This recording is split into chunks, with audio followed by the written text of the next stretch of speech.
Okay, we're just going to look at some kind of charts. So at the moment, we would be on home if we were just using it normally. We want to make a chart. You find the charts are based under this charts one here.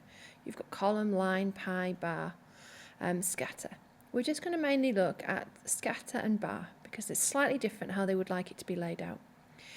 If you take the scatter, say I would like this one, I could just highlight these two to be my scatter diagram.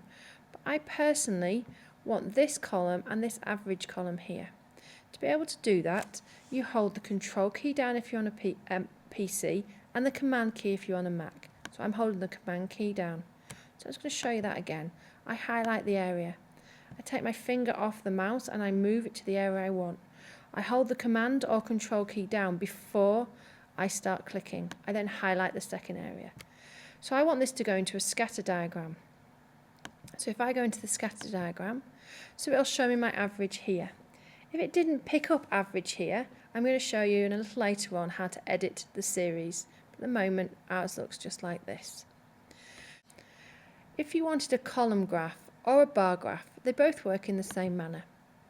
Again, highlighting it, but let me show you what happens. So again, I count the command and I go to the average. So I want this and I want to see the average at each of those. Column and bar both work in exactly the same way. So if I create that, it actually gives me a column for each of those with just an average 1, 2, 3 count along the bottom. This doesn't actually mean anything.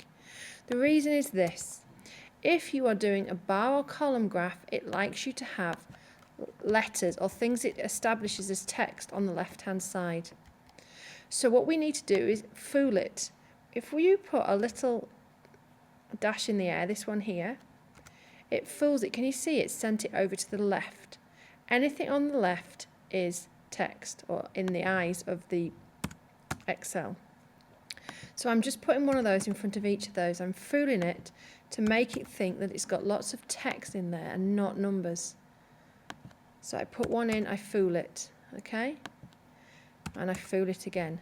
Now if I highlight the area using my command or control, depending on whether you're a Mac or a PC, and I go to the column again, now I actually get a column that makes sense. It's got each of the categories down the bottom that come from this left-hand column, and you can see them against the averages here.